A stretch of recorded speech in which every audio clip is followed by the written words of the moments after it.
علیہ وسلموا تسلیما۔ محبت سے پڑھیے الصلاۃ والسلام علیک یا سیدی یا رسول اللہ وعلی والدیک و آلک و اصحابک یا سیدی یا حبیب اللہ۔ الصلاۃ والسلام علیک یا سیدی یا رحمۃ للعالمین وعلی والدیک و آلک و اصحابک یا سیدی یا جد الحسن والحسین۔ حمد و صلات کے بعد واجب الاحترام معزز و مکرم برادران اسلام، آج ہم سب اس مسجد کے خادم محترم المقام حاجی عبدالرزاق صاحب مرحوم کے اصالِ ثواب کی محفل میں حاضر ہیں، اور اس مسجد کے خطیب ذیشان واعظ شیریں لسان تشریف فرما ہیں، اور ان کے ساتھ قبلہ خطیب پاکستان قاری ابرار صاحب چشتی بھی تشریف فرما ہیں، مولانا صفدر صاحب، مولانا طارق صاحب، اور میری گزارش ہے کہ مولانا اصغر صاحب کہ آپ اسٹیج پر تشریف لائیں۔ مولانا اصغر صاحب آپ اسٹیج پر تشریف لائیں۔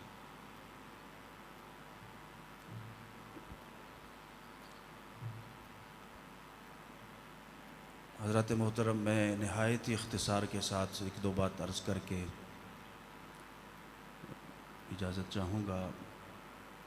اللہ تبارک و تعالیٰ نے قرآن مجید برہان رشید میں ارشاد فرمایا کل نفس ذائقۃ الموت، ہر جان نے موت کا ذائقہ چکھنا ہے۔ جس طرح ہمیں اللہ تعالیٰ نے زندگی عطا فرمائی، اس طرح موت بھی ایک حقیقت ہے، اور یہ ایسی حقیقت ہے کہ جس کا کوئی شخص انکار نہیں کرتا۔ زندگی اور موت کو اللہ تعالیٰ نے پیدا کیا، اور اس کے پیدا کرنے کا جو مقصد ہے وہ بھی قرآن مجید برہان رشید میں فرمایا کہ تبارک الذی بیدہ الملک وہو علی کل شیء قدیر، کہ وہ ذات بڑی برکت والی ہے جو ہر چیز پر قادر ہے۔ الذی خلق الموت والحیات، اس ذات نے زندگی کو بھی پیدا کیا اور موت کو بھی پیدا کیا۔ لیبلوکم ایکم احسن عملا، تاکہ وہ تمہیں دیکھے کہ کون اچھے عمل لے کر میری بارگاہ میں واپس آتا ہے۔ اچھے عمل یہ ایک ایسی انسان کی خوشگوار زندگی کا ایسا تحفہ ہے۔ اللہ رب العالمین جل جلالہ نے انسان کو پیدا کیا، زندگی کا مقصد احسن و عملا، اچھے عمل، اور اعمال سے پہلے ایمان، ایمان پر پھر عملوں کا دار و مدار ہے۔ اگر بندہ صرف اچھے عمل کرتا رہے اور ایمان کی دولت سے خدا نخواستہ وہ محروم ہو، تو اس کو زندگی میں کیے ہوئے اچھے عملوں کا بدلہ، اچھے عملوں کا ثواب دنیا میں رب عطا فرما دیتا ہے۔ یہ بات نہیں ہے کہ اس کو نیک عملوں کا اجر نہیں ملتا یا بدلہ نہیں ملتا۔ اگر کوئی کافر اچھا کام کرتا ہے تو اس کی جزا اور اس کا بدلہ اسے دنیا میں واپس کر دیا جاتا ہے، لیکن اگر کوئی بندہ مومن اچھے عمل کرتا ہے تو رب ذوالجلال وحدہ لا شریک اس کا بدل اسے دنیا میں بھی عطا فرماتا ہے اور آخرت میں بھی عطا فرماتا ہے۔ بلکہ ایک حدیث پاک میں ہے، ایک شخص قیامت کے دن اسے اللہ رب العالمین کی بارگاہ میں پیش کیا جائے گا،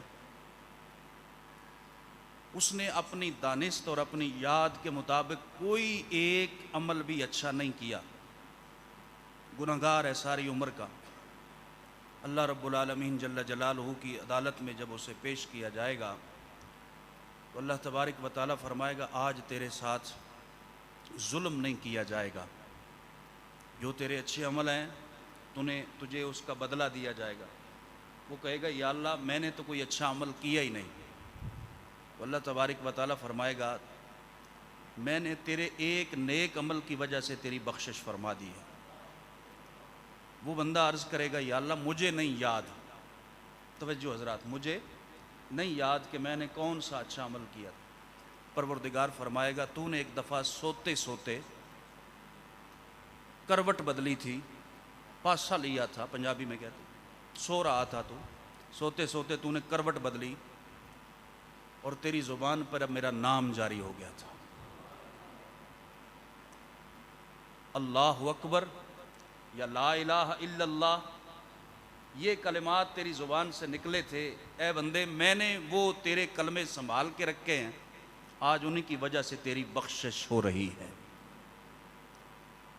حضرت محترم، یہ تو ایک شخص ہوگا یا دو شخص ہوں گے جن کے ساتھ قیامت کے دن واقعہ ہوگا، لیکن ہمیں حقیقت کی دنیا میں جینا چاہیے، اور حقیقت کی دنیا کیا ہے کہ اللہ تعالیٰ جل جلالہ نے ہم پر 5 وقت کی نماز کو فرض کیا ہے، رمضان المبارک کے روزوں کو فرض کیا ہے، اگر صاحب استطاعت ہے تو اللہ تعالیٰ نے اس پر حج کو فرض کیا، اگر وہ 10 ذی الحج تک مال پر قدرت رکھتا ہے تو اللہ تعالیٰ نے اس پر قربانی کو واجب کیا۔ یہ حقیقت کی دنیا کہ ہمیں صرف وظائف میں لگ کر، وہ بڑی برکتوں والے ہیں، اللہ کا نام میں نے پہلے عرض کر دیا کہ ایک مرتبہ بھی کسی نے اگر سوئے ہوئے لیا تو وہ مالک ہے، خالق ہے، بخشنے پہ آئے تو اس کی مرضی وہ بخش دیتا ہے، لیکن اللہ تعالیٰ نے ہم پر 5 وقت کی نماز کو فرض کیا ہے۔ ماشاءاللہ، آگے تشریف لائیں۔ رمضان کے روزے، حج، زکوٰۃ، تو بندے کو چاہیے کہ اللہ تعالیٰ نے جس مقصد کے لیے ہمیں دنیا میں بھیجا، اپنی دانست اور اپنی استطاعت کے مطابق اور اپنی طاقت اور کوشش کے مطابق حتی الامکان ان کو ادا کرنے کی کوشش کرے۔ باقی وہ مالک ہے، وہ بڑا ہی رحیم ہے، وہ بڑا ہی غفور ہے، اس کی رحمتیں بے پایا ہیں۔ اگر اس کی رحمت کی بات کی جائے تو سید عالم نور مجسم سرور کائنات صلی اللہ علیہ وسلم ایک جنگ سے واپس آ رہے تھے، تو راستے میں ایک شخص ملا، اس نے حضور سید عالم صلی اللہ علیہ وسلم کا جلوہ دیکھ کر کلمہ پڑھ لیا، دائرہ اسلام میں آ گیا، تو حضور علیہ السلام سے پوچھنے لگا، عرض کرنے لگا یا رسول اللہ قیامت کے دن امتحان کون لے گا، حساب کون لے گا؟ حضور علیہ السلام نے فرمایا قیامت کے دن میرا اللہ حساب لے گا۔ تو وہ شخص خوشی سے مسکرا پڑا، بڑا خوش ہو گیا۔ حضور علیہ السلام نے فرمایا اے اعرابی تو خوش کیوں ہوا ہے؟ اس نے کہا کہ میں نے آپ سے پوچھا کہ قیامت کے دن حساب کون لے گا، تو آپ نے فرمایا کہ اللہ تعالیٰ حساب لے گا۔ اللہ تعالیٰ تو سارے کریموں سے بڑا کریم ہے، جب وہ چھوٹے چھوٹے کریم بڑے لوگ جو ہیں وہ چھوٹی چھوٹی چیزوں کے بارے میں نہیں پوچھتے، تو وہ تو سب سے بڑا کریم ہے۔ حدیث پاک میں آتا ہے کہ بندہ جب قبر میں چلا جاتا ہے تو اس سے فرشتے سوال کرنے لگتے ہیں نا جب، تو بندے کو پتہ چلتا ہے کہ یہ عصر کا وقت ہے، جس وقت بھی وہ دفن ہو نا بندہ قبر میں، تو اسے یہ محسوس ہوتا ہے کہ عصر کا وقت ہو گیا۔ تو جب فرشتے اس کو سوال کرنے لگتے ہیں تو نمازی آدمی فرشتوں سے کہتا ہے فرشتوں ذرا ٹھہر جاؤ، مجھے عصر کی نماز پڑھ لینے دو۔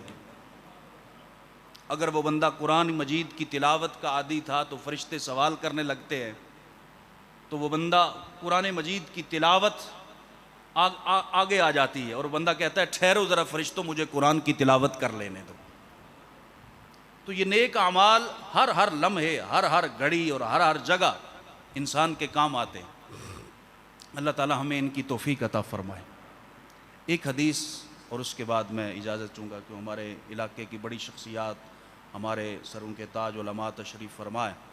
نبی پاک صلی اللہ علیہ وسلم نے ارشاد فرمایا قبر ہر بندے کو پیغام دیتی ہے کہ میں اندھیرے کا گھر ہوں، اگر آنا ہے تو روشنی لے کر آنا، اور مجھ میں آئے گا تو سوالوں کے جواب دینے پڑیں گے، اور جب قبریں کھلیں گی تو میدان محشر اور پل صراط سے گزرنے کے لیے سواری کا انتظام کر کے آنا، اور جب حزم حشر قائم ہوگی تو اللہ کے عرش کے علاوہ کوئی سایہ نہیں ہوگا، سورج سوا نیزے پر، زمین تانبے سے زیادہ گرم، تو تو اس دن عرش کے سائے کو حاصل کرنے کا انتظام کر کے آنا۔ تو بزرگان دین فرماتے ہیں کہ ہم نے دیکھا کہ قبر کا اندھیرا جو ہے وہ روشنی میں کیسے بدلے گا۔ تو فرماتے ہیں طلبنا ضیاء القبور فوجدناہ فی صلاۃ اللیل، قبر میں روشنی ہوتی ہے کہ جب سارے لوگ سو جائیں، خواب خرگوش میں چلے جائیں، تو بندہ کبھی کبھی اٹھ کر رب کو یاد کرتے ہوئے 2 رکعت نفل پڑھ لیا کرے۔ اور اس کے لیے تہجد کی نماز کا اگر معمول بن جائے تو قبر میں اجالا ہی اجالا ہوتا ہے، یہ حدیث پاک۔ اور قبر میں منکر نکیر آئیں گے تو ان کے سوالوں کے جواب کیسے دیں گے؟ تو فرماتے ہیں طلبنا جواب منکر و نکیر فوجدناہ فی تلاوت القرآن، جو بندہ کثرت سے اللہ کا قرآن تلاوت کرتا ہے، قبر میں منکر نکیر کے سوالوں کے جوابوں میں اسے اللہ آسانی پیدا فرما دیتا۔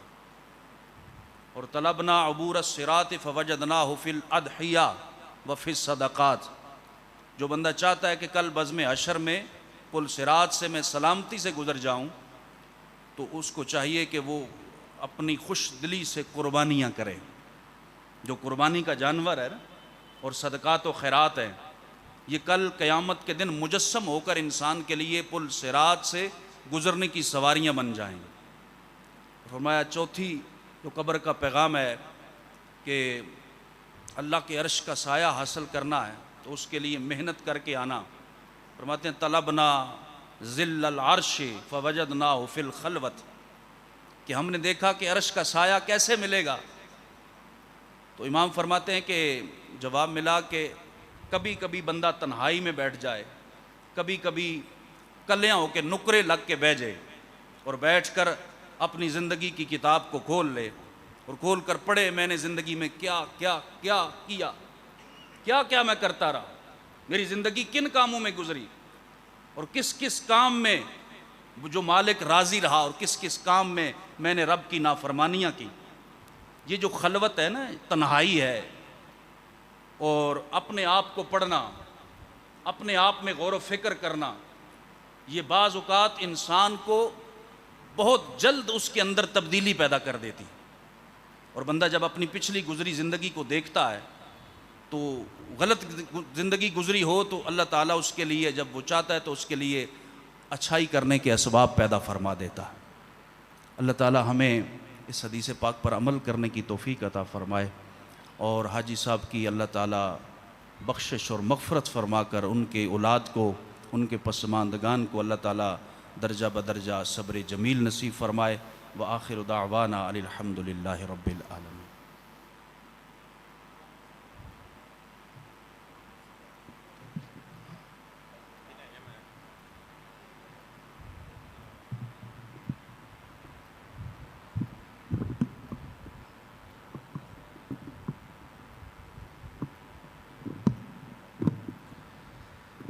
الحمد للہ رب العالمین والعاقبۃ للمتقین۔